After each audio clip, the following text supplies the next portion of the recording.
Do it, motherfucker. Do it. Okay, when it comes to making things up, socialists and communists are way more guilty than capitalists. We have plenty of examples of our system working. Where are your examples of communism and socialism actually working? A lot of you would say it hasn't even been tried. In that case, how do you know any of the good things that you say will actually come about? Maybe it has something to do with the fact that Russia and Cuba were fucking butt buddies, and Russia was trying to move nukes over to Cuba. This part sent me into a rage. An absolute rage. This is a straight up lie. Look it up yourself. The Allies wrote up a treaty, and Japan rejected the fuck out of it. What's up?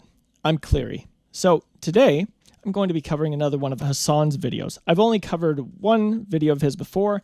It was the incel one, and I was in agreement with him. This video is going to be different. He covered one of Second Thought's newer videos. Are we the bad guys? Is America the bad guys? It's something along those lines. About halfway through this video, I realized that Second Thought video is straight up communist propaganda. That's actually what it is. If I've seen communist propaganda before, I don't remember if I have, and if I did, I didn't recognize it as such. This kind of stuff actually scares the crap out of me. There are a few big things that Second Thought leaves out when he's discussing certain things that America has done that make it sound so much worse than it actually was, and make America seem so much worse than it actually was. And of course, throughout this entire video, neither one of them is critical towards any communist or socialist country at all. We're going to take a look. I'm also a little bit worried about this video because I'm still pretty fresh. I'm still pretty new to this environment. I'm not sure if I'm going to be able to cover this properly.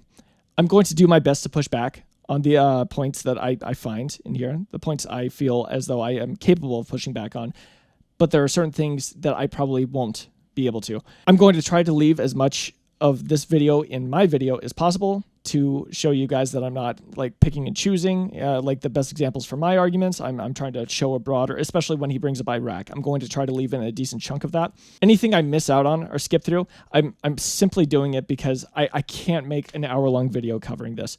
I just can't. It's too much. So I'm going to tackle the points I feel capable of tackling, and I will show some points that they bring up that I can't tackle, that they make good points about.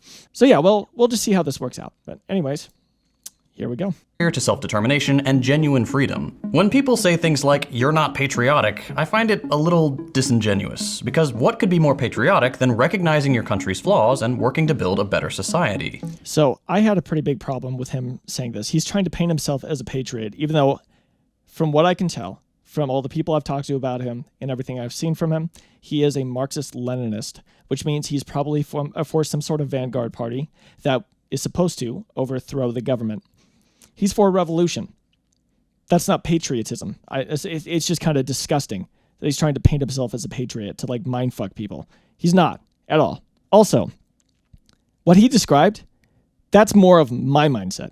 I see problems with the system we have, and I advocate for fixes, for solutions to those problems. That's not what he's advocating for, though. He's not trying to fix things within the system. He's trying to break the system. Just please keep that in mind. Never forget that. He wants to overthrow the government. Anyway, this is a massive topic. There's no way I can even mention all the crimes the US has committed, so I'm going to leave a bunch of resources in the description if you'd like to learn more. We'll start at the beginning, with the genocide of the Native Americans. Before he gets into this, I will never deny or downplay how bad that was. It was an atrocity. It was a genocide. It was 100%. I'm curious if he would be willing to do the same for the countries he advocates for, like China or Russia. For instance, there's still that Uyghur genocide going on, as far as I know. Is he willing to admit that that is a genocide? And on top of that, is he willing to admit that that is a problem? What about when Russia, under the Soviet Union, was trying to industrialize really, really fast, and it led to a gigantic famine? Is he willing to condemn that? It's got to go both ways. And to colonize and turn into farmland to be worked by an army of slaves. In the 247 years since its inception, the US has been at war for all but 17 of them. The country sees itself as the world police, the shining city on a hill that has the moral responsibility to enforce our conception of society on everyone else. I don't have much of an issue with America being as militarized as it is. Of course, we should be like out there in the world fighting for our interests. That's what literally every other country does. The only difference is we're in a position where we have the advantage over almost anyone else. I think there are criticisms to be made when it comes to America being the global, the world police, essentially. There are criticisms to be made there.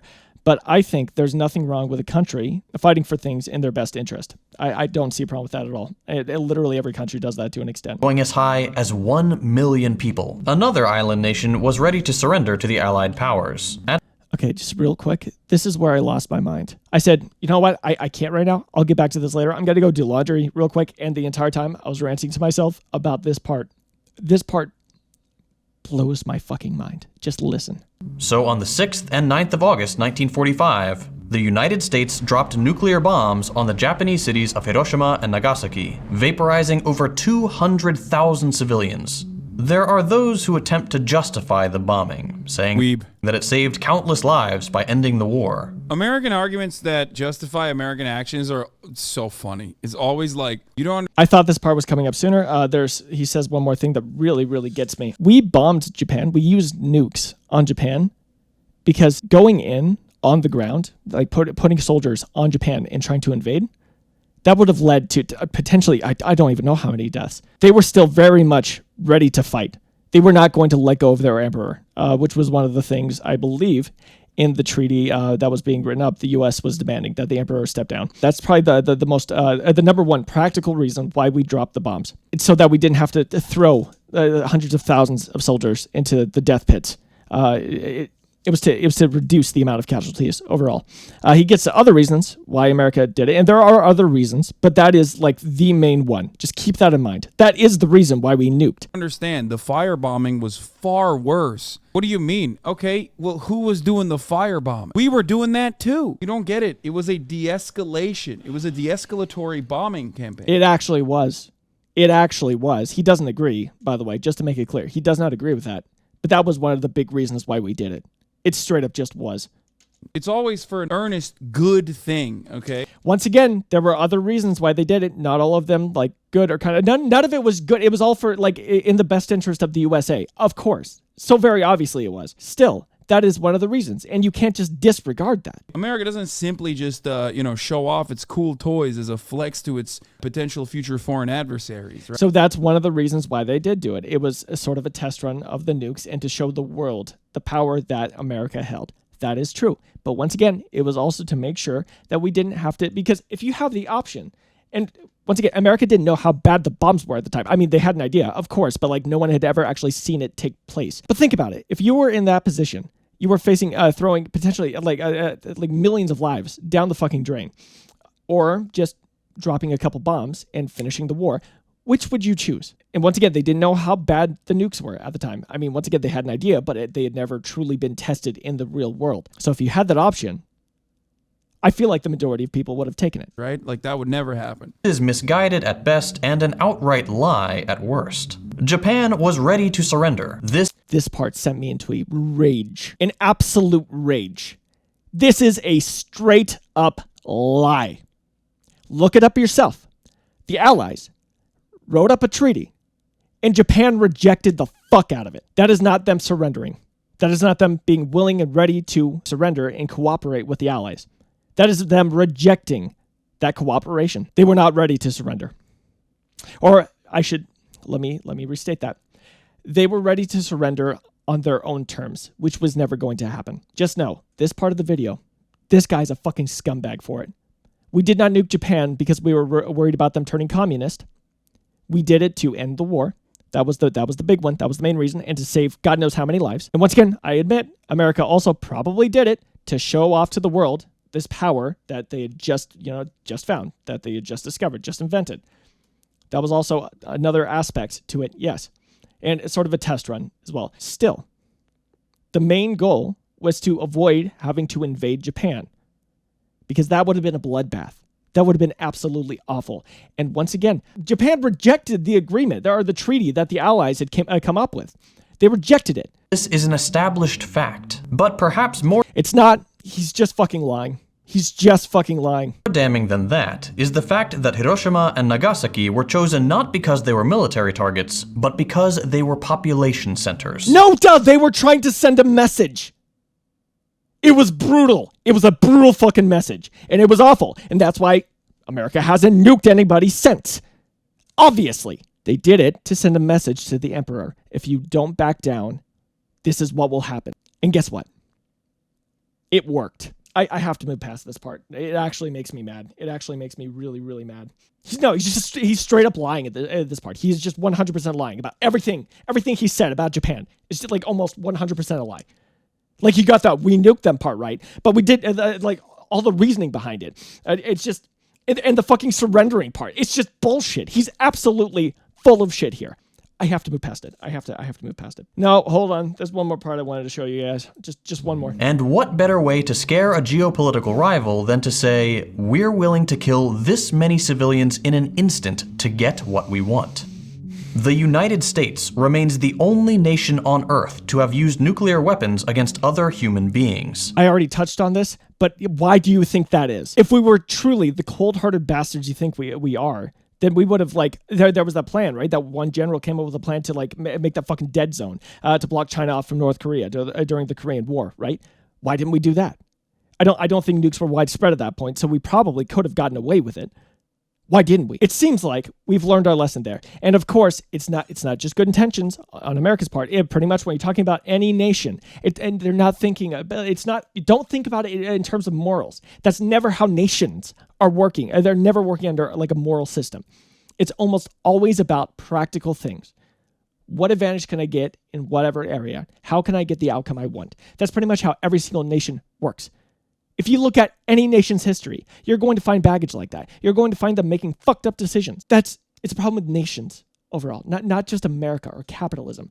It's a problem with nations. And once again, you can see this with communist countries as well. Like Russia, once again, under a communist regime, which they were. I am so tired of arguing this point. They were trying to establish communism. One of the things they did to help that out was to quickly industrialize, and that led to a gigantic fucking famine that killed off a ton of their citizens. They didn't need to do that. But why did they? Why did it? For very practical reasons, so they could get industrialized quickly and stay competitive with America, right? Practical reasons. That's almost why, like anything a nation does, it's always for like practical reasons. Almost always. Anyway, it's just that part actually pisses me off. This is 100% communist propaganda. Please, God, please, if you're mind fucked by this kind of shit, just like get off the internet or something. I don't know what to say. This part just really pisses me off, and I've stayed on it for like way too long. I have to move on. Honduras, Panama, Mexico, and the Dominican Republic. Then you had the 1953 CIA-backed coup in Iran, which deposed the left-leaning, democratically elected President Mossadegh and reinstalled the despotic Shah. Okay, but not to toot my own horn here, but they also... Fuck it. He's just bullshitting. I don't care. When it comes to coups and stuff like that, once again, it's America working in their best interest. Yeah. And once again, if you have a problem with that, I'm gonna go back to what I've said probably a million times at this point. If your economic system cannot exist because mine exists, there's no point in pushing for it. Capitalism is not going anywhere.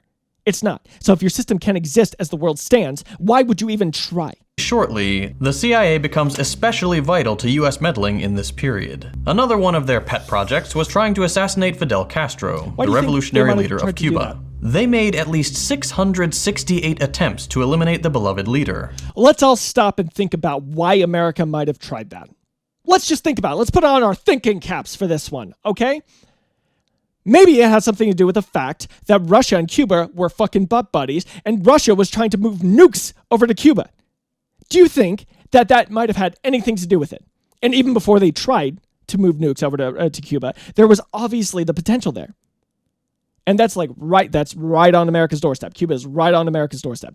So why, in God's name, would America try to assassinate the fucking communist leader of that nation? I wonder why. I fucking wonder. I hate this video. In Chile.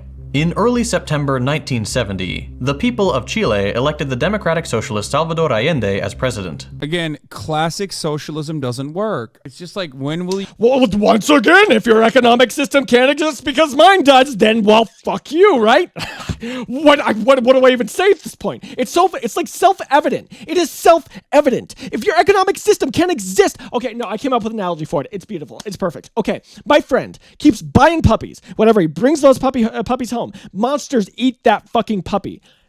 But he keeps trying over and over and over. But every time the monsters eat the puppy, he tried a million times to get rid of the monsters, but he just can't. They are a fixture in his life. What would you recommend that friend does? Should he continue to buy puppies, or should he recognize that it's just not going to happen? You see my point. You must see my point. If you do not see my point, I don't know how to help you. Also, I'm going to bring this up again. The one guy put it beautifully. He was quoting somebody. He essentially said, at like the peak of communism, they controlled like a third of the world's population and a crap ton of the land. Like they had every opportunity to make this work. They had every opportunity. And if you say, well, there's still a bunch of pressure from the outside, there's always pressure from the outside when it comes to any nation, any system. If your system can't withstand that pressure, it will cave, it will collapse, it will fall. Of course. So once again, that's still an argument against socialism and communism. It was given a fair shot. It does not work. Didn't like that. A few months before the election, he had said, quote, "I don't see why we need to stand idly by and watch a country go communist due to the irresponsibility of its own people." This was the empire's philosophy in a nutshell. On September 11th, 1973, the presidential palace was bombed, seized, and after delivering a brief speech full of hope for the future of Chile. They're saying if they knew what was good for themselves, they wouldn't have done that, right? Actually, kinda, yeah. I mean, it did lead to them getting bombed. Also, I don't know why they're acting like America's the only one, the only one that does this kind of stuff. I know this is a very America-centric video, but every nation does this kind of stuff. Every country does this. This is not unique to America. The only thing unique about it is the fact that we have the most power out of any other nation. We are the most powerful. That is the only unique thing about it. Otherwise, they have a problem with nation states. Not capitalism, not America. It's nation states they have a problem with. And before you bring up the communists, we would get rid of all borders and blah, blah, blah.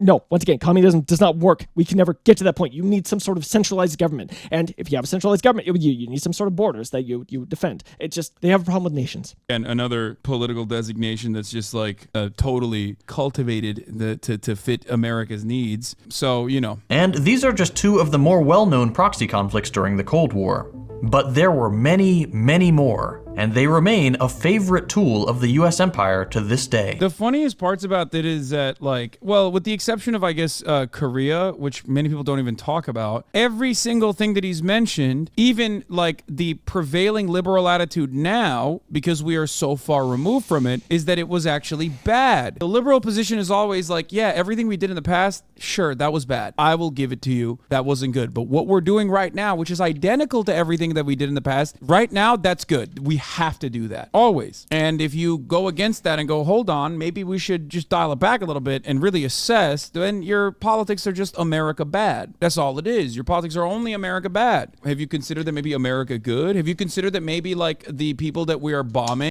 I'm going to stop it right there. There are a few things I want to point out. When it comes to proxy wars, that's just kind of the state of the world. We can't, like, big countries can't, like, duke it out anymore because they'll end up nuking it out if things get bad enough. So proxy wars, having, like, little puppets, you fight with each other, like, through other countries, that's just kind of how it is at the moment. America's definitely not the only one that did this. I'm pretty sure Russia did this with America, against America, in the Middle East a lot over the past few decades. Except, of course, Russia's dropped the proxy war thing in favor of just like absolute outright war because they've gone absolutely insane. And of course, I think second thoughts, actually, he's made justifications for the Russian-Ukraine war, which is just insane to me. He's actually trying to justify Russia's side of it.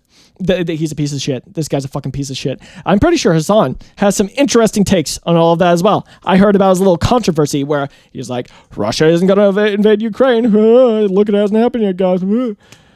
Fucking morons. Oh God, also, if you're going to levy, so they talk about, I don't know where the part is. He talks about the Korean War. He was really critical of America. He was, a second thought was, he was very critical of America, saying they did it only to, like try to fight off communism or whatever. They were using South Korea to try to push their own ideology. China was doing literally the exact same thing with North Korea, but I don't hear any criticism of them. Not even a little bit. Why is it justified when China does it, but unjustified when America does it? These people are hypocrites. They will not acknowledge the bad things their systems, the systems they advocate for, have done. Or at least the regimes that are trying to implement those systems. They will never recognize the fact that they have also committed atrocities. Once again, like the Uyghur genocide or the Russian famine. And I need to look up more examples. I'm sure there are plenty of others out there. Because once again, all countries have baggage. Every single one of them. All of this in my mind, boils down to them having a problem with how nations function. Here, it's somewhere back here. I'm just going to play it. Conflicts during the Cold War. But there were many, many more, and they remain a favorite tool of the US empire to this day. The funniest Proxy parts wars. about He's talking about, I'm sorry, I'm trying to find the right place. Forgotten, it's that our government doesn't like to the US killed between 2 and 3 for the future of Chile. Just saying, if they knew what was good for themselves, they wouldn't have. In Korea, what's often referred to as the Forgotten War here in the United States, the US killed between 2 and 3 million civilians. The North lost a full 20% of its population. So it shouldn't Doesn't bring out the South or any of their casualties. I'm just pointing that out. come as a surprise that Korea is the Forgotten War.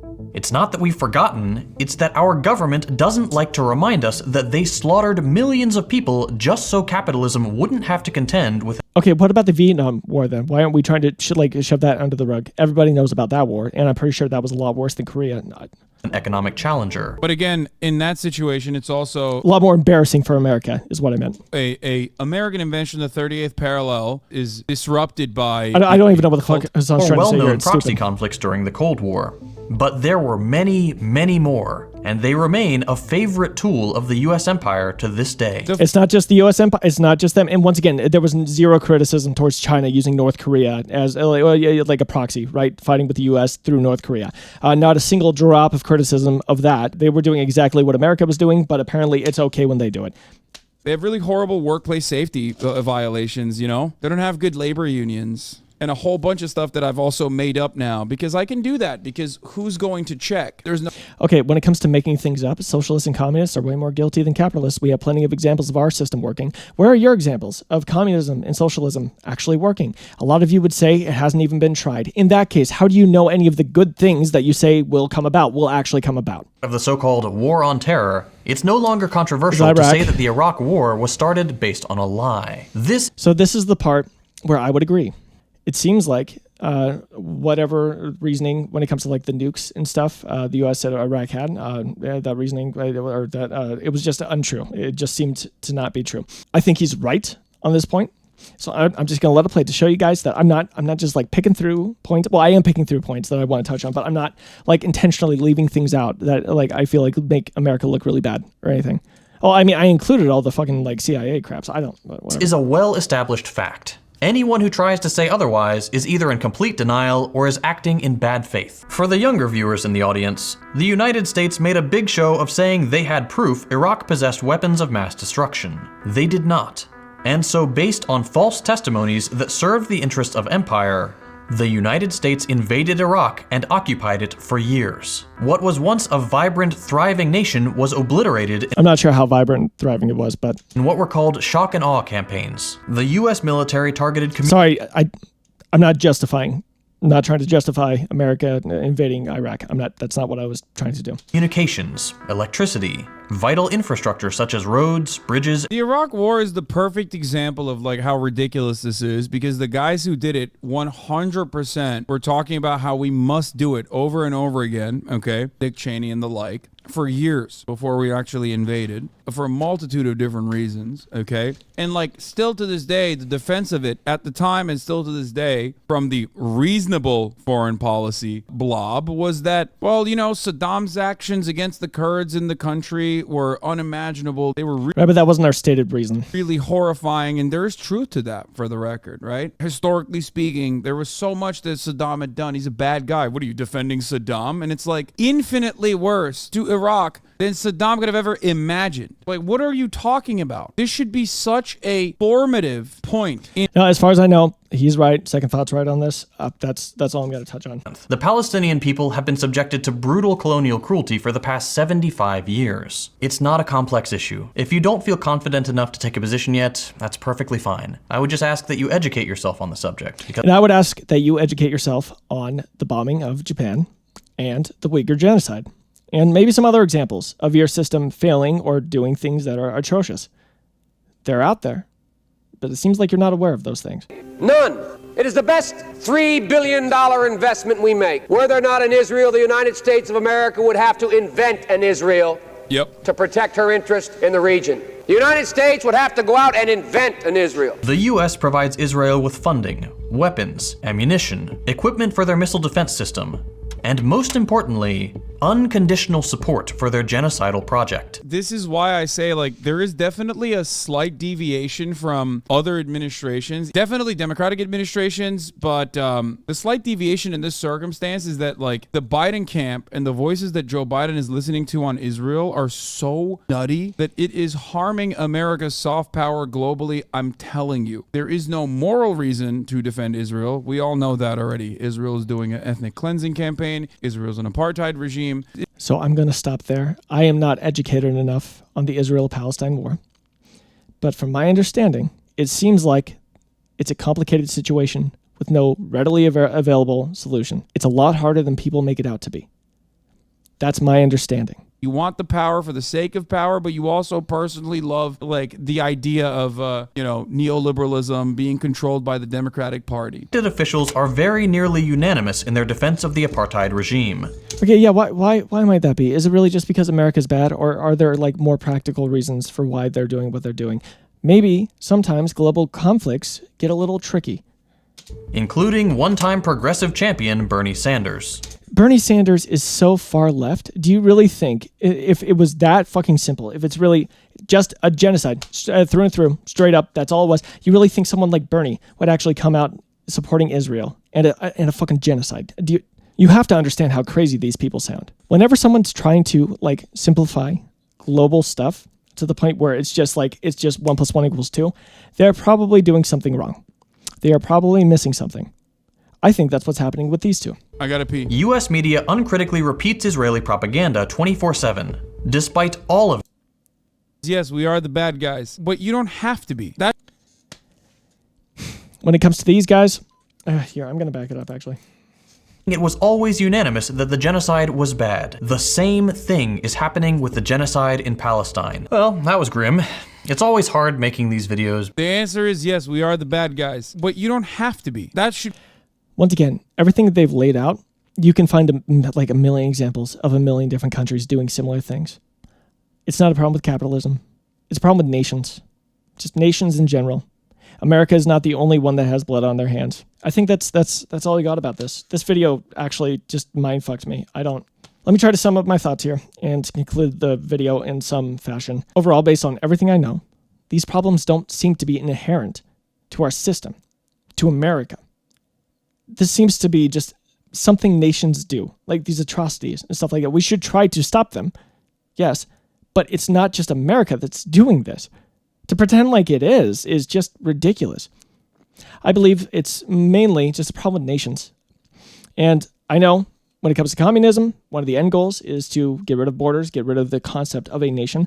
I think that's ridiculous. We need some sort of centralized government, once again, and borders to protect it. Sadly, going back to what Hasan said, that people just say he's saying America bad, they failed to bring up any positive things about America, and they failed to bring up any negative things about their systems. It seems to be incredibly one-sided, and it does seem like they are just screaming America bad. Things are a lot more complicated than what they're making them out to be. And once again, communist countries are guilty of this sort of thing too. There's the Uyghur genocide in China. There's the Soviet Union causing a massive famine. I've heard some weird things about Vietnamese indoctrination. That's some crazy crap. I need to look up more examples overall, and I probably will when I get into arguments with people in the comment section after I upload this video. But overall, there are plenty of examples of any system, any nation doing these sorts of things. We should always fight against that. We should always try to stop these things. But my point is, it's not a fundamental issue with the system we have. It's a fundamental issue with nations. And nations, as far as I could tell, are not going anywhere anytime soon. This video really just messed with me. I think this is the first video I've ever knowingly watched that is just purely communist propaganda.